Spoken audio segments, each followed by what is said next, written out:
हरे कृष्णा। आप सभी का स्वागत है प्रातःकालीन श्रीमद् भागवतम क्लास में। श्रील प्रभुपाद के बड़े मुख्य प्राण तथा हृदय से इच्छा थी कि हम सभी निरंतर रेगुलरली श्रीमद् भागवतम का अध्ययन करें, और इसीलिए उन्होंने कहा है कि सुबह में रोज भागवतम पढ़िए और शाम को रोज भगवत गीता पढ़िए, और इसके साथ अपने दिन की शुरुआत कीजिए। आइए हम भागवतम शुरू करते हैं। भागवतम चौथा स्कंद 21वां अध्याय श्लोका क्रमांक 5। मंजू माता जी।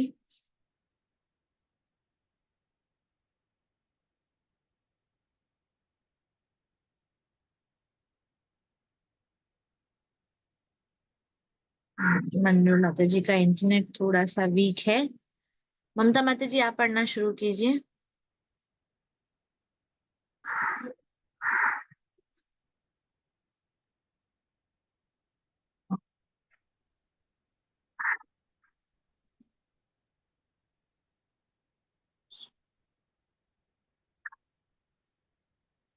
शंग दुदुभि घोषेण ब्रह्म घोषेण च ऋत्विजा विवेश भवनं भवनं वीरः स्तूयमानः स्तूयमानः समयः। जब राजा ने महल में प्रवेश किया तो संघ तथा दुदुभियां बजने लगी। पुरोहित गण वैदिक मंत्रों का उच्चारण करने लगे और वंदी जन विभिन्न प्रकार से स्तुति गान करने लगे, किंतु इतने स्वागत समारोह के बावजूद राजा पर रच मात्र प्रभाव नहीं पड़ा। तात्पर्य तात्पर्य पढ़ी माता जी ना। जी पढ़िए। राजा का अत्यंत शानदार स्वागत किया गया, किंतु उसे किसी प्रकार का गर्व नहीं हुआ। अतः कहा जाता है कि शक्तिशाली तथा ऐश्वर्यवान महापुरुष कभी गर्व नहीं करते। इस प्रसंग में वृक्ष का उदाहरण दिया जाता है कि फूलों फलों से लदा होकर भी विनयवश झुक जाता है, अहंकार से सीधा नहीं रहता। यह महापुरुषों का विलक्षण गुण है। हरि बोल। आज के पहले श्लोक के साथ ही हमें बड़ा ही सुंदर सा उपदेश दिया जा रहा है, और यह उपदेश हमारे स्वयं के जीवन में सीखने के लिए बड़ा इम्पोर्टेंट है। तो यहाँ पर इस श्लोक में कहा ही जा रहा है कि जब राजा ने सिर्फ महल में प्रवेश ही किया था तो प्रवेश करते ही शंख और दुमदुभी बजने लगी, और जितने भी पुरोहित गण थे वे वैदिक मंत्रों का उच्चारण करने लगे। राजा के प्रवेश करते ही जितने भी पुरोहित थे उन्होंने अनेकों वैदिक मंत्रों का उच्चारण किया, और बंदी जन जो थे वे विभिन्न प्रकार से स्तुतियां गान करने लगे। तो उनके जितने भी निकटीय बंदी थे उन्होंने भी उनकी स्तुतियां को गान करना शुरू किया, उनके वीरता का, उनके गुणों का उल्लेख करना शुरू कर दिया। तब क्या हुआ? किंतु इतने स्वागत समारोह से भी राजा जो थे वो रंच मात्र भी प्रभावित नहीं हुए। हमारा अगर एक व्यक्ति थोड़ा सा तारीफ कर देता है तो हम सातवें आसमान में पहुंच जाते हैं, इतने प्रसन्न हो जाते हैं कि ओहो हो, इतनी खुशियां मनाने लगती है। आज पता है इसने मेरे बारे में क्या कहा, आज ऐसा कहा मेरे बारे में। और वही कोई कुछ बुरा बोल दे तो इतना दुख बना लेते हैं हृदय में, क्या ही बताए। इसीलिए ये समझना बहुत जरूरी है कि राजा पृथु थे, उनका तो इतना सुंदर स्वागत किया गया, इतना सुंदर उनके गुणों का गान किया जा रहा था, फिर भी कहा जाए रंच मात्र भी वे प्रभावित नहीं हुए। और तात्पर्य इसके साथ जो दिया गया है यह बड़ा ही महत्वपूर्ण है हमारे लिए। क्यों? क्योंकि तात्पर्य में कहा जा रहा है कि इतना सुंदर स्वागत होने के पश्चात भी, इतना शानदार ऐश्वर्यमान ढंग से उनको प्रवेश दिया गया, फिर भी शक्तिशाली तथा ऐश्वर्यमान महापुरुष कभी गर्वित नहीं होते।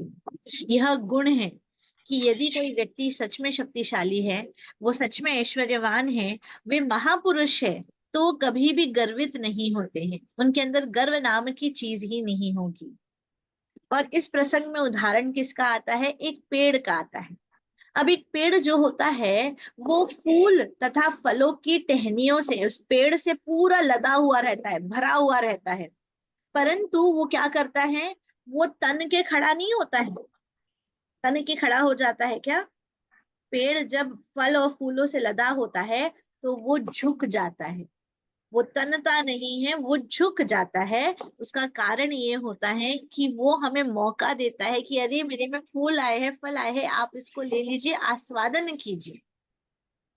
वह विनयशीलता से नीचे झुक जाता है, अहंकार से सीधा तना हुआ नहीं रहता। इसीलिए यह महापुरुष के चरित्र का लक्षण और एक विनयशील गुण हमें प्रतीत होता है। कभी यदि हमारे जीवन में बहुत सुख आ रहा है, बहुत मान सम्मान मिल रहा है, बहुत कुछ मिल रहा है, तो हमें विनयशीलता के साथ झुक जाना चाहिए, बल्कि वहां पर तन के घमंड के साथ खड़े नहीं होना चाहिए। ये हमारे लिए सबसे प्रमुख सीख दी गई है, जिसे हमें समझकर अपने जीवन में एक्चुअली अप्लाई करना जरूरी है। और महापुरुष यदि कोई है तो उनके अंदर यह गुण है कि अगर उनको कुछ दिया जाता है तो वो उसको ग्रहण तो अवश्य ही करते हैं, पर ग्रहण करने के साथ साथ वे विनम्र हो जाते। ठीक है, ये सबसे पहली सीख है। महापुरुष के लक्षण क्या है? कि वो विनयशीलता के साथ नीचे झुक जाते हैं, और बल्कि क्या नहीं होते? अहंकार से सीधे तन के खड़े नहीं होते। मंजू माता जी, अब आप पढ़िए। आपका इंटरनेट थोड़ा सा वीक है, आप लॉग आउट हो गए थे। अभी बताइए। बोलिए। हरे कृष्ण। पूजिता पूजयामास तत्र तत्र महाशाः पौराञ्जन पदाशन्तास्तान प्रीत प्रिय वरप्रदः। नगर के भद्र तथा सामान्य जन दोनों ने राजा का हार्दिक स्वागत किया और राजा ने भी उन्हें मनोवांछित आशीर्वाद दिया। तात्पर्य श्री श्रील प्रभुपाद के द्वारा एक उत्तरदायी राजा के पास उसकी प्रजा की पहुंच होती है। सामान्य रूप से बड़े तथा छोटे सभी तरह के नागरिक राजा को देखने की इच्छा रखते हैं और उससे आशीर्वाद प्राप्त करना चाहते थे। राजा को इसका पता रहता था, अतः जब भी वह प्रजा से मिलता था उनकी इच्छाओं की अविलंब पूर्ति करता था या उनकी शिकायतों को दूर करता था। इस प्रकार के व्यवहार में राजतंत्र तथा कथित प्रजातंत्र सरकार से अच्छा होता है, क्योंकि प्रजातंत्र में प्रजा कार्यकारी पक्ष से नहीं मिल पाती और प्रजा की शिकायतों को दूर करने हेतु कोई उत्तरदायी नहीं होते। उत्तरदायी राजतंत्र में सरकार के विरुद्ध प्रजा की कोई शिकायत नहीं होती थी, और यदि कोई रहती भी थी तो राजा के पास पहुंचकर तुरंत उसका निराकरण किया जा सकता था। हरे कृष्णा। हरे कृष्णा। तो अब इस श्लोक में हमें बताया जा रहा है कि नगर के भद्र तथा सामान्य जनों ने राजा का हार्दिक स्वागत किया, और राजा ने भी उन सबको मनवांछित आशीर्वाद प्रदान किया, जैसा उनको चाहिए था, जो उनकी इच्छा थी, जो उनकी लालसा थी, उसके अनुसार उन्होंने क्या किया? उन्होंने उन सभी लोगों की इच्छा भूरी भूरी प्रसन्न करी, किसी को कोई भी चीज की कमी महसूस नहीं होने दी। अब यहाँ पर हमें बता रहे हैं, एक सामान्य व्यक्ति की हमेशा से इच्छा होती है कि वो राजा को देखे, भले ही राजा को के पास जाने वाला व्यक्ति सामान्य पुरुष हो या महापुरुष हो, वो हमेशा राजा को देखना चाहता है। और एक जिम्मेदार राजा की निशानी क्या होती है? कि कभी भी कोई भी नागरिक राजा के पास जा सकता है, कोई भी नागरिक जो होता है वो राजा को अप्रोच कर सकता है ना। और जो भी उनकी इच्छा होती है, राजा उनकी इच्छा को प्रसन्न करते हैं, और राजा ये जानते थे।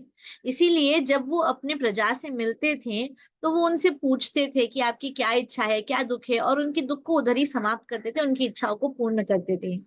यह होता है एक जिम्मेदार नेतृत्व, यह होता है एक जिम्मेदारी के साथ शासन करना। इस व्यवहार से राजतंत्र तथा कथित प्रजातंत्र सरकार से अच्छा होता है। तो बार बार प्रभुपाद कह रहे हैं राजतंत्र ज्यादा अच्छा है प्रजातंत्र से, क्योंकि प्रजा जब आती है बात तो प्रजा सिर्फ अपने बारे में सोचेगी, वो जनता के बारे में इतना नहीं सोचती है ना। प्रजा और जनता में क्या फर्क है, मतलब हम सभी प्रजा है, पर हम सभी प्रजा हमारा लाभ ही सोचेंगे। हम कभी भी सच में देश के लिए क्या लाभकारी है या मेरा हित हटाकर सबके लिए क्या हितकारी है वह नहीं सोचते हैं। इसीलिए यहाँ पर हमें बताया जा रहा है कि प्रजातंत्र में प्रजा कार्यकारी अध्यक्ष से नहीं मिल पाती और प्रजा की शिकायतों को दूर करने के लिए कोई उत्तरदायी नहीं है। तो ये जो प्रजातंत्र होता है, हम जब चाहे तो प्रधानमंत्री से जाके मिल सकते हैं क्या, राष्ट्रपति से जाके मिल सकते हैं? नहीं। और कभी भी हमने यदि प्रजा ने अगर शिकायत करी है तो उसके लिए कोई दूर करने के लिए उत्तरदायित्व तो नहीं रखता है। अगर आप प्रधानमंत्री को जाकर बोलोगे कंप्लेन है तो वो बोलेंगे अच्छा आपके एरिया के जो मुख्यमंत्री हैं हम उनको कहेंगे। मुख्यमंत्री को जाके कहोगे तो अच्छा ठीक है आपके एरिया के जो एमएलए है उसको कहेंगे। एमएलए को कहोगे तो अच्छा आपके एरिया के जो नगर सेवक है उसको कहेंगे। कोई जिम्मेदारी नहीं उठाता है कि ये हमारी जिम्मेदारी है, हम आपके इस दुख को, इस तकलीफ को हम दूर करेंगे। Nobody takes a responsibility. उत्तरदायी राजतंत्र में सरकार के विरुद्ध प्रजा की कोई शिकायत नहीं रहती थी, और यदि कोई रहती भी थी तो राजा के पास पहुंचकर तुरंत उसका निराकरण किया जा सकता। पहली बात तो लोगों को कोई तकलीफ ही नहीं होती थी, और अगर तकलीफ होती थी तुरंत राजा के पास चले जाइए और तुरंत राजा के पास जाकर अपने दुख को प्रकट कीजिए और अपने दुख का निवारण ले लीजिए। आइए अगला श्लोक लेते हैं। सारिका माता जी। हरे कृष्ण। स एवं आदिनि अनगत्य चेष्टितः कर्माणि भूयासि महान महत्तमः कुर्वन् शशास अवनि मंडलम यशः स्फीतं निधाय आरुरुहे परम पदम। राजा पृथु महानतम से भी महान महापुरुष थे, अतः वे सबके पूज्य थे। उन्होंने पृथ्वी पर शासन करते हुए अनेक प्रशंसनीय कार्य किए और अत्यंत उदार बने रहे। ऐसी महान सफलता प्राप्त करके तथा सारे ब्रह्मांड में अपनी कीर्ति फैलाकर अंत में वे पूर्ण पुरुषोत्तम भगवान के चरण कमलों को प्राप्त हुए। तात्पर्य श्री प्रभुपाद जी द्वारा। हरि बोल। तो यहाँ पर बताया जा रहा है कि राजा जो थे, राजा पृथु महानतम में महान राजा थे। सभी जो महान लोग हैं सबसे ज्यादा महान कौन थे? पृथु महाराज थे। अतः वे क्या थे? सबों के लिए पूज्य थे, सभी उनको पूज्य मानते थे, सभी उनको अपना हृदय समर्पित करके ज्ञान लेने के लिए तैयार तत्पर रहते थे।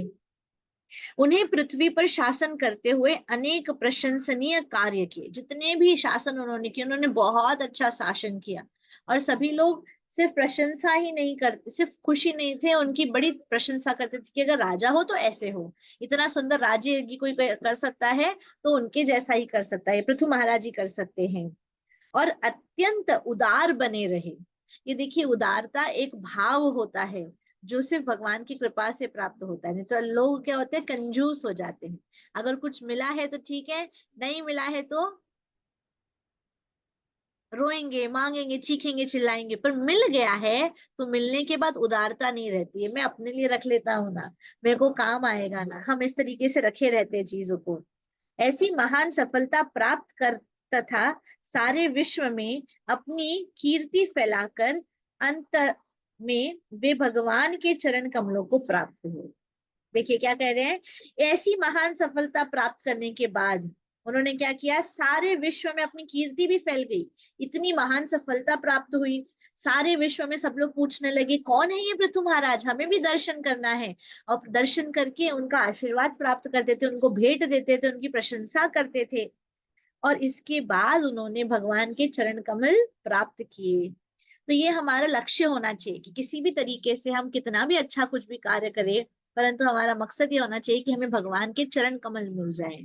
और वह तभी आता है जब, जैसे इसके पिछले वाले श्लोक में प्रभुपाद ने एग्जाम्पल जो दिया था पेड़ का, कि हमें विनयशील होना है, तन के घमंड के साथ खड़े नहीं हो जाना है। जितना ऊंचा हम जाते हैं उतना ज्यादा विनयशील होना है हमें। तभी जाकर हम भगवान के चरण कमलों को प्राप्त कर सकते हैं। तात्पर्य पहला पैराग्राफ। बालकेसरी माता जी प्लीज आप पढ़िए। हरे कृष्ण। तात्पर्य प्रभुपाद जी द्वारा प्रजा पर शासन करते हुए उत्तरदायी राजा का कार्याध्यक्ष को अनेक कार्य करने पड़ते हैं। राजा या सरकार का सबसे महत्वपूर्ण कर्तव्य वेद सम्मत विभिन्न यज्ञों को करना है। दूसरा कर्तव्य यह देखना है कि जाति विशेष के लोग अपना नियत कार्य करते रहें। राजा का यह भी कर्तव्य है कि वह देखे कि प्रत्येक व्यक्ति वर्ण तथा आश्रम के कर्तव्यों का पूर्ण पालन कर रहा है। इसके साथ ही जैसा कि राजा पृथु ने उदाहरण प्रस्तुत किया, राजा को चाहिए कि वह अधिकाधिक अन्नोत्पादन के लिए पृथ्वी का विकास करे। आगे बस। हरे कृष्णा। तो यहाँ पर अनेकों कर्तव्य जो है राजा के वो उल्लेख किए गए हैं।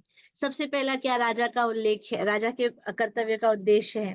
तो यहाँ पर बता रहे हैं प्रजा पर शासन करते हुए उत्तरदायी राजा या कार्यदक्ष को अनेक कार्य करने पड़ते। तो अगर कोई उत्तरदायित्व रखता है, कोई अध्यक्ष है, तो उन्हें बहुत सारी जिम्मेदारियां उठानी पड़ती हैं। सबसे पहली जिम्मेदारी ये होती है कि राजा को, सरकार को अनेकों यज्ञ करने चाहिए वैदिक शास्त्रों में जैसे बताया गया उसके अनुसार। और फिर दूसरा कर्तव्य यह होता है कि ये राजा ये नजर रखे कि हर एक प्रजा का व्यक्ति अपने अपने कर्तव्यों का पूर्ण रूप से पालन करे। वे जिस भी समाज में रहते हैं, अपने समाज में रहते हुए हर एक प्रजा अपने कर्तव्यों का पालन करे। तीसरा यह कर्तव्य बताया गया है कि राजा को यह ध्यान रखना चाहिए कि हर व्यक्ति जिस आश्रम में है, जिस वर्ण में है, उसके अनुसार ही वह कार्य करे। और पृथु महाराज जो थे वो सबसे सुंदर उदाहरण थे इस बात के। उनके देखिए बता रहे हैं, इसके साथ ही जैसे कि पृथु महाराज ने उदाहरण प्रस्तुत किया है, राजा को चाहिए कि वह अधिकाधिक अन्नोत्पादन के लिए पृथ्वी का विकास करे। हमने पिछले जो अध्याय पढ़े उसमें बताया है ना कि राजा पृथु स्वयं पृथु महाराज स्वयं पृथ्वी माता को ही मारने के लिए पीछे चल पड़े थे, क्योंकि वो बड़े नाराज हो गए थे कि तुम्हारा कर्तव्य है कि मनुष्य को तुम अन्न प्रदान करो और तुम अन्न ही नहीं प्रदान कर रही हो, ये कैसा कर्तव्य हो रहा है। तब जाके बड़ी सुंदर कथा आई थी 19वें अध्याय में, हमने सब श्रवण किया था। तो ये राजा पृथु ने एग्जाम्पल सेट किया है कि वह ध्यान रखे कि अपनी प्रजा को धरती से जितना अन्न चाहिए, अन्न उत्पादन पूर्ण रूप से हो सके, इसका वे ध्यान रखे। सुनीता माता जी थोड़ा थोड़ा पढ़ना शुरू कीजिए सेकेंड पैराग्राफ।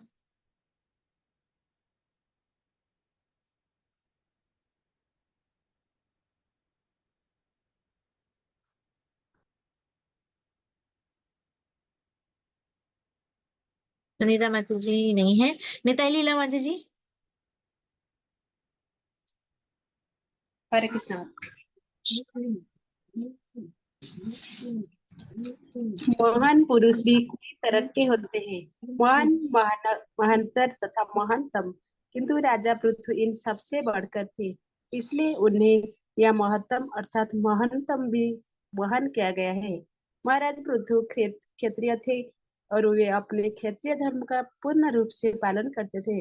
इसी प्रकार ब्राह्मण, वैश्य तथा शूद्र भी अपने अपने कार्य का सुचारू रूप से निर्वाह कर सकते हैं, जिससे जीवन का अंत में उन्हें वैकुंठ लोक की प्राप्ति हो सकती है, जिसे परम पदम कहा गया है। परम पदम अर्थात वैकुंठ लोक की प्राप्ति केवल भक्ति से संभव है। निर्गुण ब्रह्म क्षेत्र भी परम पदम कहलाता है, किंतु जब तक मनुष्य का श्री भगवान से संबंध नहीं होता, वो इस परम पदम से इस भौतिक जगत में फिर गिर जाता है। इसलिए कहा गया आरुह्यम कुसेनम परम पदम ततः। निर्विशेषवादी परम पदम अथवा निर्गुण ब्रह्म ज्योति को प्राप्त करने हेतु कठोर परिश्रम करते हैं, किंतु दुर्भाग्यवश पूर्ण पुरुषोत्तम परमेश्वर से संबंध न होने के कारण वो पुनः भौतिक जगत में आ गिरते हैं। यदि कोई अंतरिक्ष में उड़ सके तो वो ऊंचाई तक जा सकता है, किंतु जब तक वो किसी ग्रह को प्राप्त न कर ले, उसे पुनः पृथ्वी पर वापस आना पड़ता है। इसी प्रकार जो निर्विशेषवादी निर्गुण ब्रह्म ज्योति के परम पद तक पहुंचकर वैकुंठ ग्रह में प्रवेश नहीं कर पाते, वो पुनः इस भौतिक जगत में लौट आते हैं। और उन्हें भौतिक लोक में से किसी एक में शरण लेनी पड़ती है, भले ही वो ब्रह्म लोक या सत्य लोक प्राप्त कर ले। किंतु ये सभी लोग तो भौतिक जगत में स्थित है। हरे कृष्ण। हरे कृष्णा। अब यहाँ पर हमें बताया जा रहा है, सेकेंड पैराग्राफ बड़ा इंपॉर्टेंट है, बड़ा सुंदर है। यहाँ पर बता रहे हैं कि अनेकों प्रकार के महान व्यक्ति होते हैं, है ना, अनेकों प्रकार के महापुरुष होते हैं। जैसे कि एक होते हैं महान, महांतर और महानतम, ठीक है, मतलब कंपेरेटिव एंड सुपरलेटिव, उनसे भी बड़े, उनके से भी बढ़कर, ठीक है। अब पृथु महाराज क्या थे, इन सबसे परे थे, वो महान से भी परे थे, महांतर से भी, महानतम से, तीनों से परे थे। इसीलिए उनको यहाँ पर क्या कहा जा रहा है, महत्तम कहा जा रहा है, अर्थात कि ऐसा व्यक्ति जो कि सबसे बढ़कर है। और महाराज पृथु क्षत्रिय थे और वे क्षत्रिय धर्म का पूर्ण रूप से निर्वाह करते थे। वे क्षत्रिय थे, वे जानते हैं, और वे बड़े अच्छी तरह से क्षत्रिय धर्म का पालन किया करते थे। जिस तरह से ब्राह्मण है, वैश्य, शूद्र है, उन्हें भी अपने अपने कर्तव्यों का पालन करना चाहिए। क्यों, ऐसा क्यों करना चाहिए? क्योंकि अंत समय में वे भगवान के धाम में प्रवेश कर सकते हैं।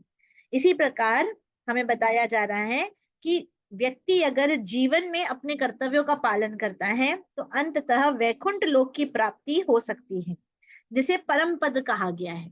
वैकुंठ लोकों को क्या कहा गया है? परम पद। परम पद अर्थात वैकुंठ लोक जो है कैसे प्राप्त किए जा सकते हैं? सिर्फ और सिर्फ भगवान की प्रेममय भक्ति से। समझ आ रहा है ना? तो वैकुंठ लोक यदि जाना है तो हमें अपने कर्तव्यों का पालन करना है, और कर्तव्यों का पालन करते करते हमें प्रेममय भक्ति में सेवा में लगे रहना है। फिर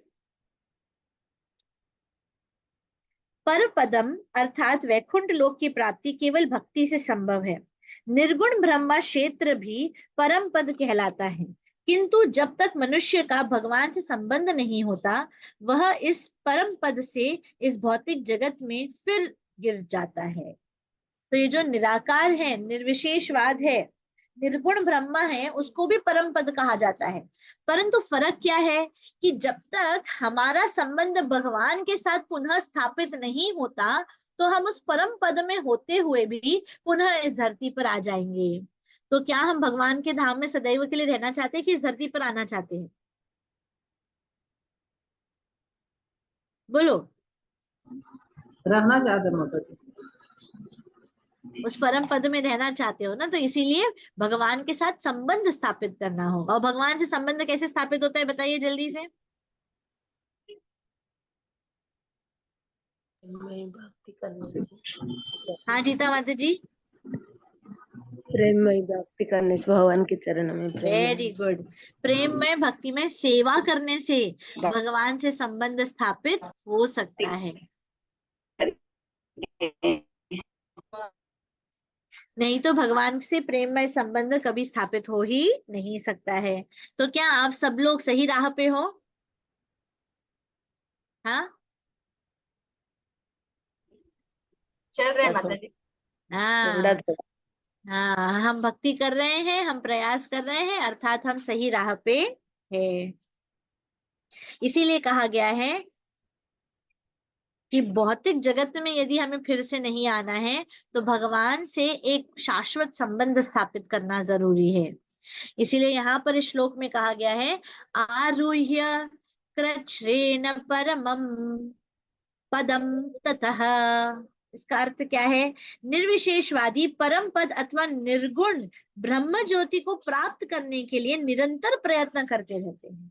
ये जितने भी निर्विशेषवादी है वो लोग निरंतर प्रयत्न करते रहते हैं, कोशिश करते रहते हैं कैसे हमें यह नित्य पद प्राप्त हो जाए, कैसे हमें ऐसा पद मिल जाए जहां पर हम सदैव के लिए रहे, वापस धरती पर आने की आवश्यकता नहीं है। परंतु दुर्भाग्यवश परमेश्वर से संबंध विहीन होने के कारण वे पुनः भौतिक जगत में चले आते हैं। उन्होंने निर्गुण प्राप्त कर लिया है, परंतु वो भगवान से संबंध स्थापित नहीं किए हैं। भगवान के शरीर से निकलते हुए तेज में प्रवेश कर गए हैं, परंतु भगवान के साथ संबंध ना होने के कारण इसीलिए वो इस धरती पर आकर फिर से गिर पड़ते हैं। यदि कोई अंतरिक्ष में उड़ सके तो वह ऊंचाई तक जा सकता है, किंतु जब तक वह किसी लोक को प्राप्त ना कर ले उसे पुनः पृथ्वी पर आना पड़ता है ना। जितने भी लोग हैं अंतरिक्ष में जाना चाहे जा सकते हैं, ऊंची ऊंची ऊंची उड़ानें पार करे, परंतु उसको ऊंची उड़ान पार करके किसी एक लोक में जाके रुकना पड़ेगा, नहीं तो क्या होगा, वो नीचे आ जाएगा। उसी तरीके से हमारे बारे में कहा जा रहा है कि अगर हम इतनी ऊंची ऊंची ऊंची उड़ान तय करके चले भी जाते हैं, पर अगर भगवान के साथ संबंध स्थापित करके वैकुंठ लोक नहीं जा पाए तो क्या होगा, धरती पर आके फिर से गिरना पड़ेगा हमें। इसी प्रकार जो निर्विशेषवादी निर्गुण ब्रह्म ज्योति के परम पद तक पहुंचकर वैकुंठ लोक में प्रवेश नहीं कर पाते, वे पुनः इस जगत में लौट आते हैं और उन्हें भौतिक लोकों में से किसी एक में शरण लेनी पड़ती है। बड़ी सिंपली कहा जा रहा है कि ये जो निर्विशेषवाद व्यक्ति होते हैं, जो कि निर्गुण ब्रह्म ज्योति को परम पद मानकर वैकुंठ लोक में प्रवेश नहीं कर पाते, क्योंकि उन्होंने कहा है भगवान के शरीर से निकलती हुई ज्योति सब कुछ है, हमें तो वो ज्योति चाहिए। अब वो ज्योति प्राप्त हो गई, उसके बाद क्या, उसके बाद कुछ भी नहीं। तो क्या होता है, तो फिर सीधा भौतिक लोक में आके फिर से शरण लेनी पड़ती है। कोई भी लोक हो सकता है, वो भूलोक या भूलोक के नीचे जो लोक है उनमें से कोई भी लोकों में आपको शरण लेनी ही पड़ेगी। भले ही वे ब्रह्मलोक या सत्यलोक प्राप्त कर ले, किंतु ये सभी लोक को भौतिक जगत में ही में ही स्थित है। देखिए क्या कह रहे हैं, भले ही उन्हें ब्रह्मलोक या सत्यलोक प्राप्त हो जाए फिर भी इन्हें भौतिक जगत ही कहा जाता है। क्यों? क्योंकि ये भौतिक जगत में ही स्थित है, ये आध्यात्मिक जगत में स्थित नहीं। समझ आ गया सबको? इसीलिए ब्रह्मलोक हो या सत्यलोक हो, ये भी धरती का ही हिस्सा है। इसीलिए हमें ना ब्रह्मलोक चाहिए ना सत्यलोक चाहिए, क्योंकि ये सब कुछ भौतिक जगत में ही स्थित है। अगर कुछ आध्यात्मिक जगत में है तो वो क्या है, सिर्फ और सिर्फ गोलोक वृंदावन। अगर आपको ऑप्शन मिले गोलोक वृंदावन जाना है या भगवान के नामों का प्रचार करना है किसी लोक में, तो आप लोग क्या चुनोगे बताओ? प्रचार भगवान के नाम का प्रचार करना। हाँ, वेरी गुड। हमें यही चुनना है कि हम कैसे भगवान के नामों का प्रचार करें, जहां पर भी सेवा का मौका मिल जाए, जैसे भी मौका मिल जाए, बस हम लग सके। यही हमें आशीर्वाद की इच्छा करनी है, यही इच्छा लालसा को बनाए रखना है। ग्रंथराज श्रीमद् भागवतम की जय। जगत गुरु श्रील प्रभुपाद की जय। हरे कृष्ण। बड़े सिंपल सिंपल तात्पर्य हैं, बट बड़े मूल्य। ये जो ट्रांसलेशन और पर्पट है, यही चीजें आपको भगवत गीता को समझने भी सहायता करेगी। क्योंकि ये जो दो तीन हमने जो पेड़ का एग्जाम्पल लिया, अभी जो ब्रह्मलोक के बारे में कहा जा रहा है, ये दोनों तीनों श्लोकों के पॉइंट्स भगवत गीता में भी आते हैं अनेकों अध्याय में, और ये सेम चीज हमें वहां पर भी सिखाई जाती है। तो ये जो चैप्टर चल रहा है छोटे छोटे श्लोक के माध्यम से, वो बड़े इंपॉर्टेंट मैसेजेस दे रहे हैं। अब कल का जो श्लोक होगा उसमें सूत गोस्वामी कहेंगे विदुर के बारे में, और फिर विदुर वाचा करते हुए मैत्रेय और विदुर के बारे में संवाद होता है, और बड़े अच्छे उपदेश आज आगे आने वाले हैं। तो ध्यान से हमें बना रहना है, और फिर बाद में पृथु महाराज भी अपने उपदेश देना शुरू करेंगे। और आप तो जानते ही है पिछले अध्याय में कितना इंपॉर्टेंट उपदेश दिया था, अब पुनः पृथु महाराज बोलेंगे तो कितना इंपॉर्टेंट उपदेश देंगे। ठीक है जी माता। Thank you very much. Hare Krishna. किसी को कोई प्रश्न है, कुछ पूछना है? अपने अपने कैमरे फटाफट 2 मिनट के लिए चालू कर लो सभी भक्त।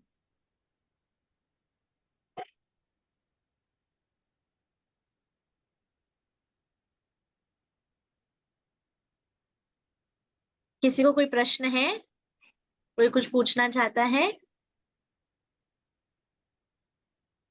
नहीं माता। ठीक है। हरे कृष्णा। आज कई सारे भक्त जुड़े हुए हैं, इसी तरीके से रोज आते रहिए। शाम को भी क्लास होगा 4:30 बजे। आज हम करेंगे भगवत गीता के दूसरे अध्याय का 13वां श्लोक, देहिनो अस्मिन् यथा देह। ये भगवत गीता के कुछ बड़े मुख्य श्लोक है, वेरी वेरी इंपॉर्टेंट श्लोक। Alright, see you. जी माता जी।